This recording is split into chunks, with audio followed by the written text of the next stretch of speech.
Hey there, this is John from Heroes and Legends, and welcome to another edition of the Magic the Gathering Market Watch. Now, this is another very interesting week for the market. We're seeing things that we've never seen before in the Magic market, and I'm kind of curious to see if things will start to get back to normal over the next few weeks as we get into Aether Revolt spoilers and then get closer to the Pro Tour. And then, of course, Modern Masters 2017 will be coming out in March, and I wonder if things will start to get back to normal, or if we're really seeing a permanent change in the way people purchase Magic cards and what they're looking for and what cards are hot.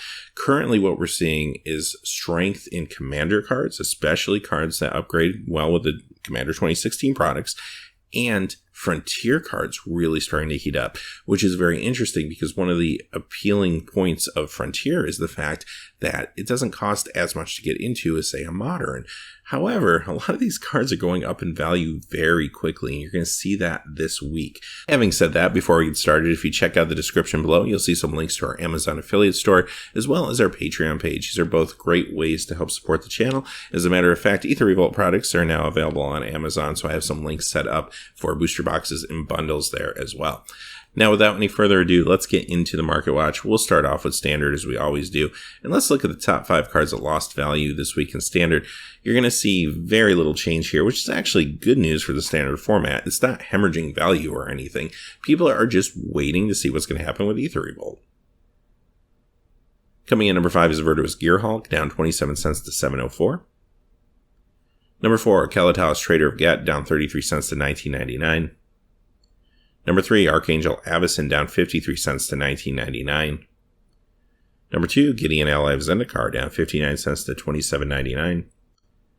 And finally, Liliana the Last Hope, down 62 cents to 39.34. So, like I said, it looks very healthy. I mean, if the biggest card loss is 62 cents off a $40 card, Standard is not in a horrible place, even though there's been a lot of scrutiny over the fact that Standard is not exciting right now, that it's a little bit weak. It's been dominated by just a couple decks, but there at least is hope, maybe the last hope for some, that Standard is going to turn it around with the next couple sets, and it looks like players are at least hanging in there, if nothing else.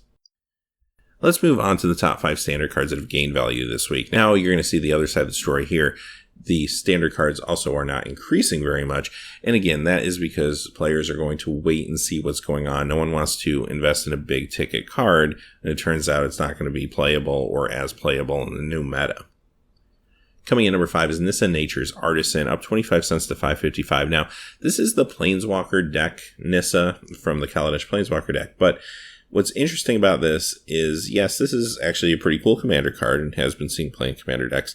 It's also been seeing a little bit of play in Frontier. And you'll see this sometimes in Bant, Eldrazi style decks there.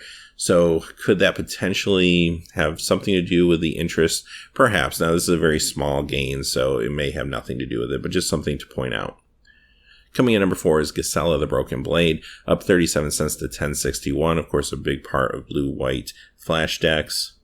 Coming in number 3 is Emrakul the Promised End, up 37 cents to 19.77. This card was big in Delirium decks, but its bread and butter nowadays is Aetherworks Marvel decks. Coming in number 2 is Nahari the Harbinger, up 47 cents to 18.75. She's seeing a lot of play in Aetherworks Marvel decks as well. Also seeing a fair amount of Modern play still to this day in Prison decks and even a little bit of Fringe Frontier play. And coming in number 1 is Chandra, Torch of Defiance, up 99 cents to 21.86. Now, this card has had a lot of potential from day one. People are finally starting to recognize this potential. You're seeing her played aggressively in a lot of Standard decks, in a lot of aggro decks, as well as Aetherworks Marvel decks.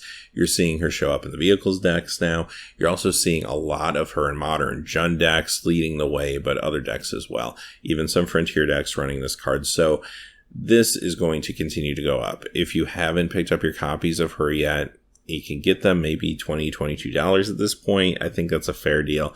This card, I think, will continue to be hot, and it will really take off if it has a good showing at the Pro Tour in a few weeks.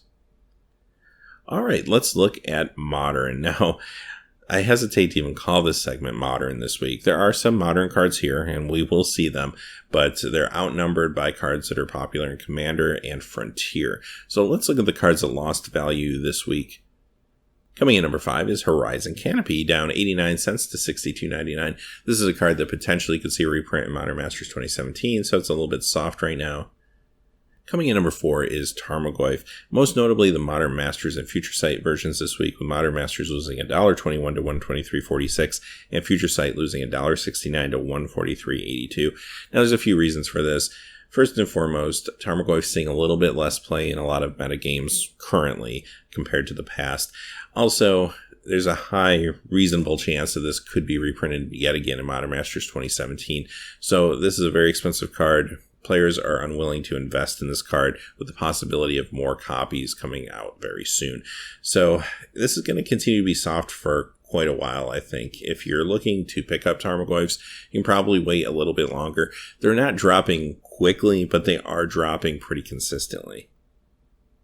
Coming in number 3 is Crucible of Worlds from 5th Dawn, down 202 to 54.17. Again, this is a card that potentially could be in Modern Masters 2017. Now, on one hand, I would argue that this is more of an Eternal card than a Modern card. Might make more sense in a future Eternal Masters printing. However, WotC has shown that they are very aggressive recently with some high-profile reprints, so there's a chance that, just regardless, this could still show up in Modern Masters. Coming in number 2 is Microsynth Lattice, down 241 to 23.20. This card's been spiking pretty hard over the last few weeks, ever since the Commander 2016 products came out. This is a perfect upgrade card to the Event Superiority deck, and because of that, we've seen quite a lot of interest in this card. Now, having said that, it is starting to decline at this point after a very heavy spike, but it's not going to go down to the point that it was prior to the spike. This is a card that a lot of people have now turned their attention to ever since that product came out. And finally, coming in number 1 is a Johnny Steadfast, down 475 to 15.26. Very similar story here. This was a card that was overlooked for a very long time, but it's very strong in all sorts of Super Friend style decks. Now, it took the Commander 2016 product to get people to really notice it with the Breed Lethality deck. A lot of folks did turn those into Super Friends decks, which you could do relatively easily. And ever since then, this card's been hot. It's starting to dip now. I mean, it has spiked pretty hard, but I do think that in the long run, this is another card that will have some long-term value. All right, let's move on to the cards that gained value this week. And there's at least one card here that you can probably attribute to being popular due to Modern. But for the most part, what we're going to see here are cards influenced by Commander and Frontier. Coming in number 5 is Rings of Bright Hearth. This is up 260 to 25.35. Classic Commander card. Fantastic in many, many Commander decks. And you could probably argue, well, okay, Commander 2016, fantastic in Breed Lethality maybe, but you could also argue that this is great in any of the 5 Commander decks at some level, right? This is a classic card that's going to continue to increase over time. Coming in number 4 is Anafenza the Foremost, up $3.27 to $5. This is a pretty big presence right now in a lot of modern Abzan decks, so I do think that's part of the reason for the increase. It's also seeing a lot of play right now in Frontier, though, and I think that's yet another reason that we're seeing such a large increase in 1 week for this card. Coming in number 3, Hanger Backwalker, up $3.99 to $7. Another card that's seeing wide play in Frontier in a number of different style of aggro decks. Coming in at number 2 is Doubling Season from Modern Masters, up $7.64 to $68.89. Okay, so I think last week I said I thought this card has hit its ceiling. Well, I was wrong. It has gone up another like $7, $8. This is incredible to me. Of course, classic Commander card. Again, the Breed Lethality deck in Commander 2016 really brought people's attention back to it again, if it needed any more attention, and I don't really think it did. But a lot of folks picked up that deck, and it's almost a no-brainer. It's like the first upgrade card you think of for that deck. And this thing is still incredibly hot. Now, I do think eventually it will reach a ceiling. I mean, right now it's around $70. This is a card that potentially could be reprinted in Modern Masters 2017. I guess we'll just have to wait and see. But at some point, I do think this is going to slow down and start to decline a little bit. $70 is very, very high, I think, for this card at this point. But it is extremely popular in Commander. And coming in at number 1 for another week, Jace Vryn's Prodigy, up $9.45 to $44.74.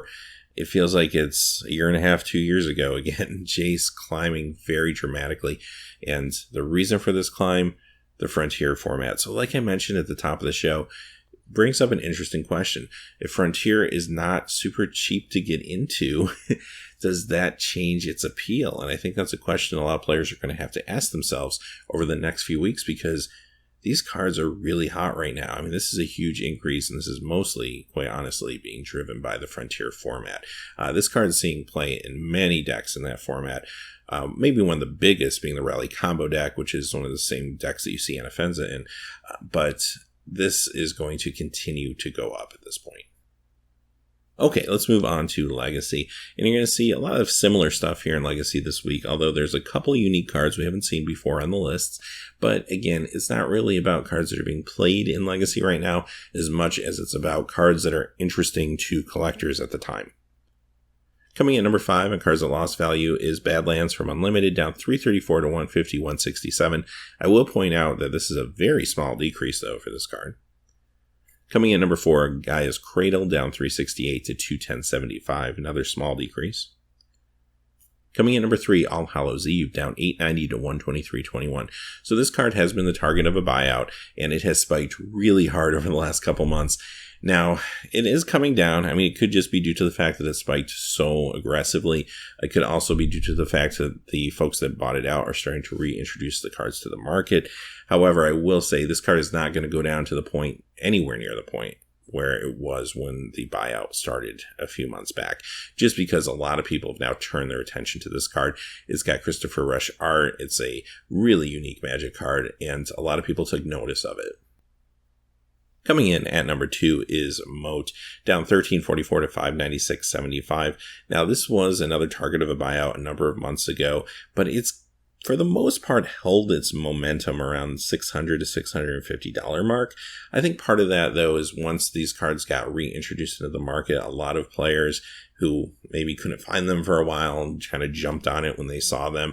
So they did maintain some of their value from the buyout. I do think this is going to start to decrease, at least slowly over time, and I could see this card going down a little more over the next few months. And coming in at number 1 is Transmute Artifact, down 1846 to 52.11. This is unique because this is a reserve list card. It's from Antiquities. By all accounts, you would think this is a card that would be going up and not going down. I kind of think this is just a blip on the radar. Somebody probably got a good deal on a couple copies of this card over the past week, and that's what you're seeing here in the market. All right, let's move on to the cards that gained value this week. Coming in number 5 is Chains of Mephistopheles, up 1606 to 369.99. Coming in number 4, Juzam Jin, up 1962 to $500. This card has been losing ground over the last few months, at least slowly. Takes a pretty big rebound this week to get back to $500, although for the most part, I think $500 is about where this card is going to sit. Coming in number 3 is Candelabra of Tawnos, up 2025 to 502.49. Coming in at number 2, here's an interesting one. Yidwin Ifrit, up $27.15 to $39. So what is the deal with this card? This is not a reserve list card. So this is a card that potentially could be reprinted in the future. However, it just doesn't seem to matter anymore when you're talking Arabian Nights. I mean, we've seen some big spikes from cards like City of Brass, cards that not only are not reserve list cards, but have seen numerous reprints. So a card like this, valued at the point it was valued, was ripe for a buyout. I mean, this is a perfect buyout target, and it looks like somebody has finally kind of latched onto this one. If you can find any cheap Arabian Nights rares, regardless of the fact that they're on the reserve list or not, it's a pretty decent investment at this point. That set is just incredibly hot, and I think that's what you're seeing here. Someone finally picked up on this particular card. And finally, coming in at number 1, the Tabernacle of Pendrell Val, up $120 and a cent to $1,224.99. So this has been tracking down recently. It just returned back to its normal price point. $1,200 is about where this card has sat for a while, even though it does have some drastic ups and downs.